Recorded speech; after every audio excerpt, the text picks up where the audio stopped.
Sometime in the early 1990s, a VHS tape was found that had a recording of an unknown young male whose hands were either covered in dirt or dried blood, who went about to speak in detail the particular techniques he used to rob graves, all while he was holding what most people online pretty much unanimously agree was a real human skull. At some point, the VHS tape was sold to a private collector who in turn added it to a DVD called Ensuring Your Place in Hell, which was a compilation of bizarre and disturbing videos that went on to be later sold to a private collector in Chicago. Then, sometime around 2009, it was uploaded to the internet under the title Grave Robbing for Morons.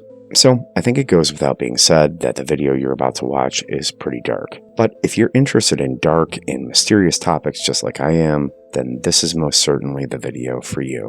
So, grab a cup of coffee and relax while we explore the unsolved mystery of the infamous VHS video known as Grave Robbing for Morons.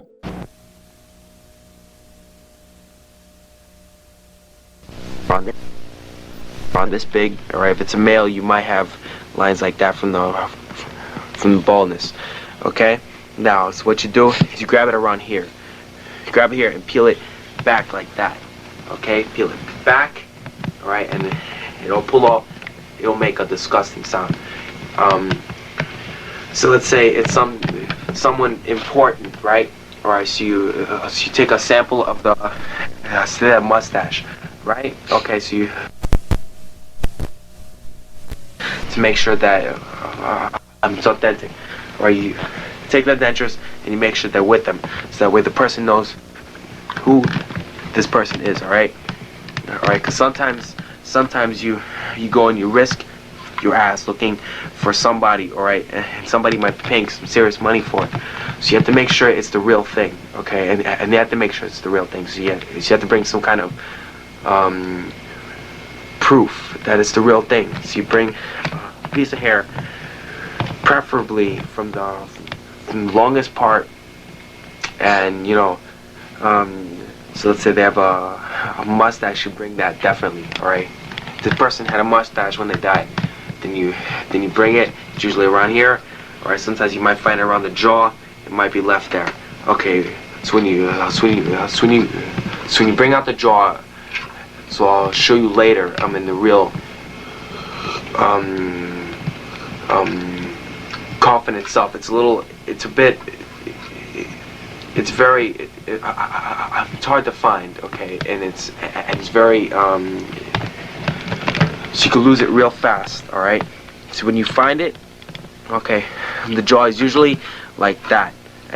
I'm around this shape, okay, it's like that. Okay, so when the body decomposes, it's like long like that. Okay, it all rots out in a flat line almost, so you can't see it. Okay, see the top usually has teeth, but the bottom is sometimes hard to find, okay, because it's usually out like that.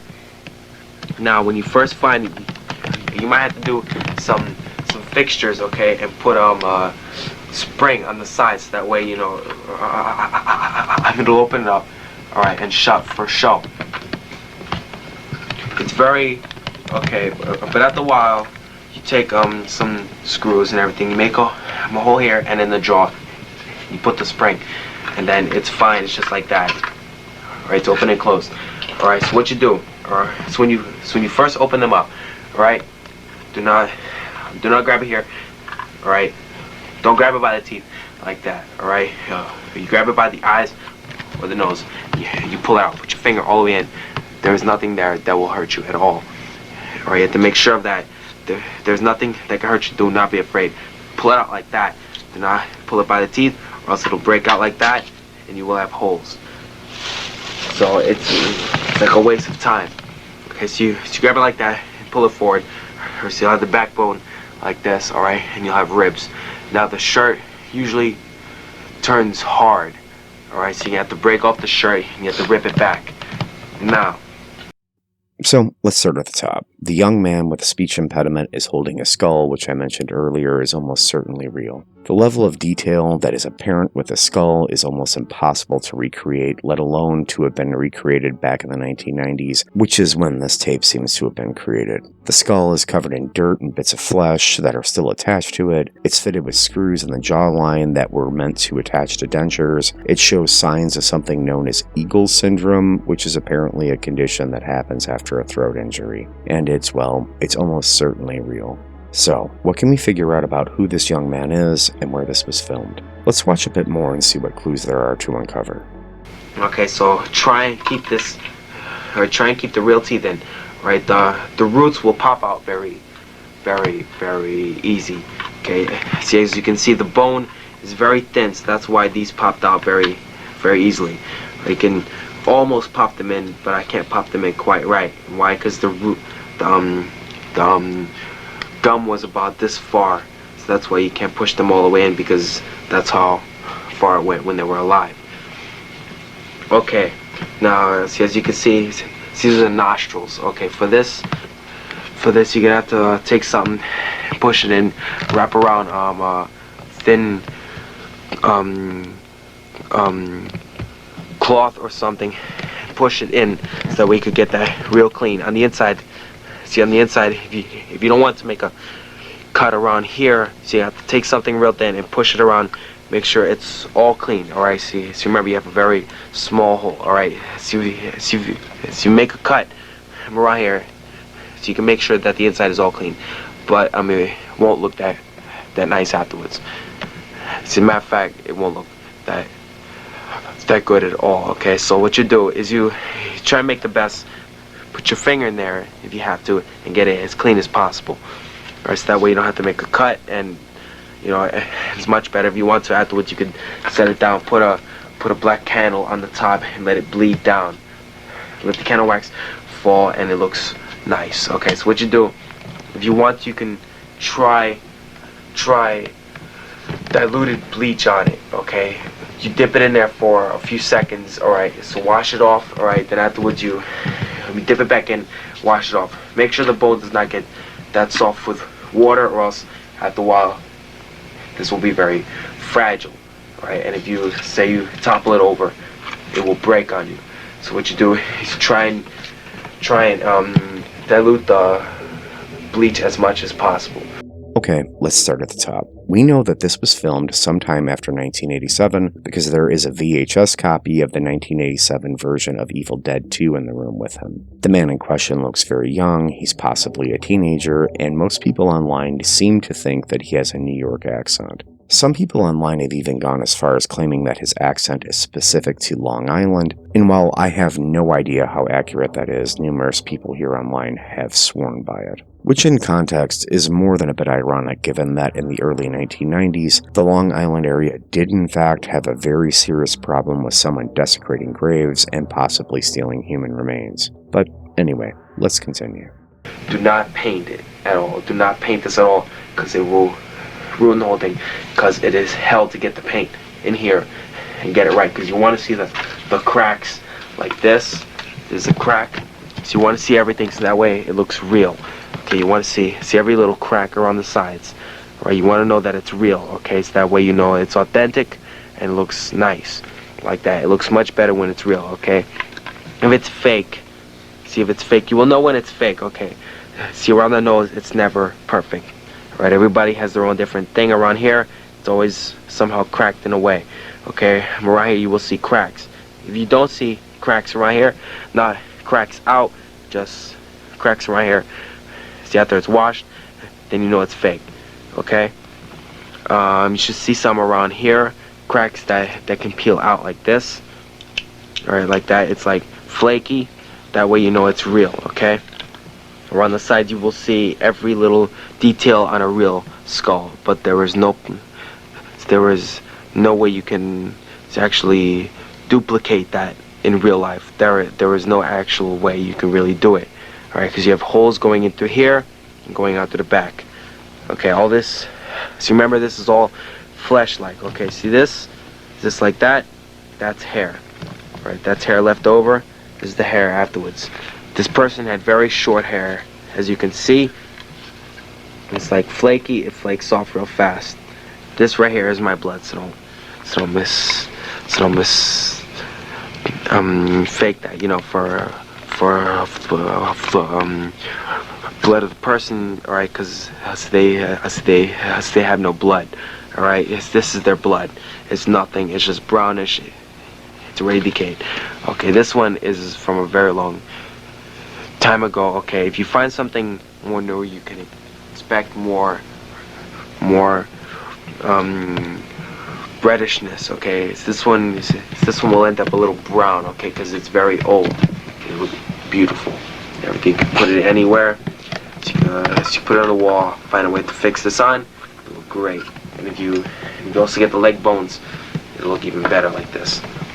Put both of them on it, like that. It'll look beautiful. This one has almost no brains. Let me see. Right, there's a piece of the brains. Let's see.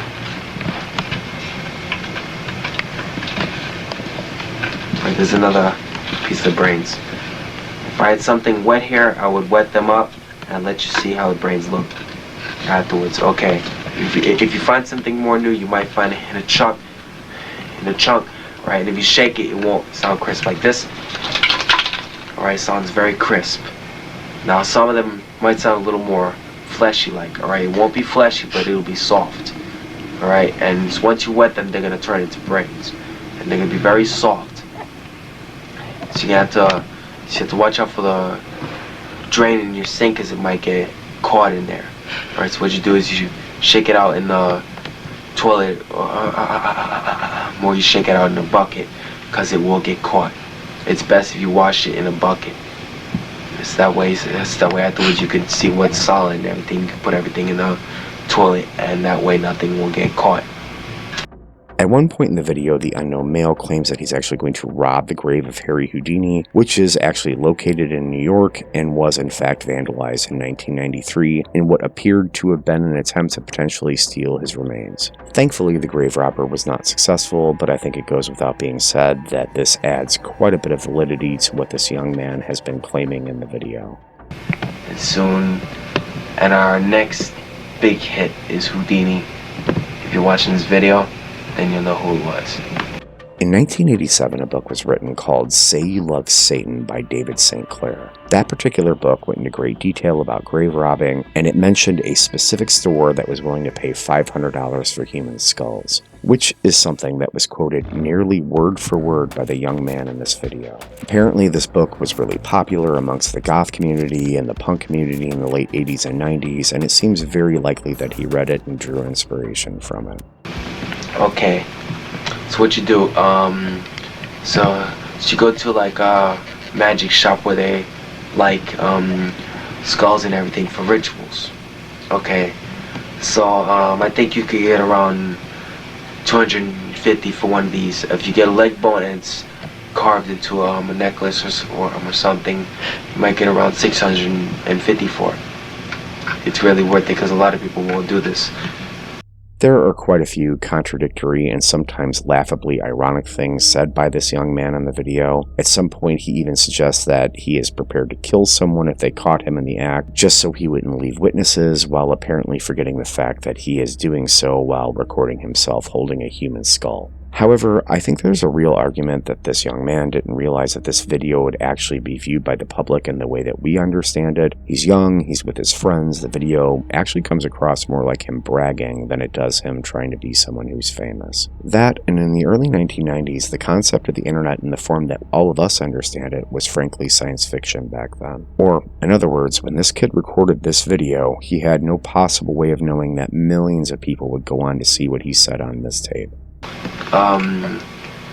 Make sure there's no witnesses. When you leave, always bring a bag. If you leave witnesses, sometimes you might like doing these things and everything. At the wall, somebody might see them and say, that was him, that was him, that was him. Never let anybody point you out, right? Because if you get pointed out, it's very easy, all right? So let's say you robbed around 5 graves, all right? All right, for the first one, you might be able So you might get caught, alright? But if there's witnesses for the rest of them, you will get caught too. Why? Because they're gonna blame you for it, right? Because they caught you for this one, that means you most likely did the rest of them, and the judge will say it was you. Never leave witnesses. If you have to knock them out so that way they think it's a dream. It's best not to kill, but if it's necessary, do it.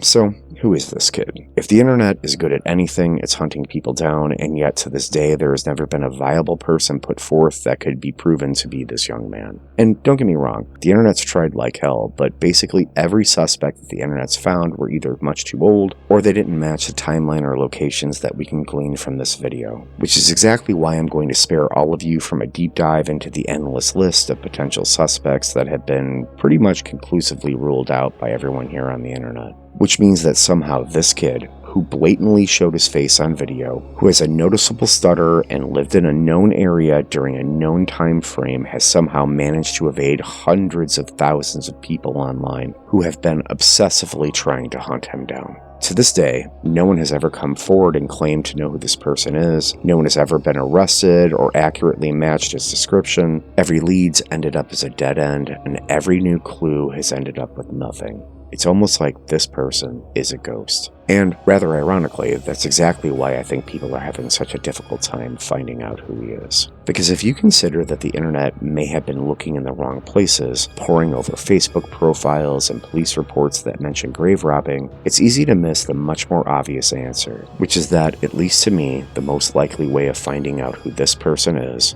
to look at missing person reports. Okay, this was made by Anthony. Well, as a matter of fact, let's forget the last name. It's Anthony and Gino, okay? This is made by us too. We worked hard. Also, Bucci and Taco also helped it at the very beginning. Me and Gino first opened it up though. Alright, we opened it up. We broke it open, but the other guys helped out a lot. I like to put them in this, but they're not here because they really helped and everything. Because we're the forefathers, me, Taco, and Bucci and everything. We're the first ones who opened up and everything. We made this trend from now on. This is a trend. We will keep doing it for the fun. I mean, really think about it. It kind of goes without being said that the type of life that this kid was living was more than a bit messed up and dangerous. And I don't think it's a stretch to consider that the friends that he mentioned in the video who went on to rob graves, mind you, may have well went on to kill him. By the time that this video was actually available to the public, it was over 20 years since it was recorded. His family could have long since died, memories fade with that much time, and this young man doesn't strike me as the type of kid that had a lot of friends to begin with. Which is why I think it's entirely possible that somewhere in the piles of missing person cases in New York lies the identity of this young man, who was clearly disturbed and very possibly ended up having his body parts sold on the underground like he claimed to have done to so many others. Anyway, that's the end of this video. What do you actually think happened to him? How do you think this person's managed to avoid being identified for so long? I'd very much like to know your thoughts in the comment section below. And with that being said, thank you so much for watching.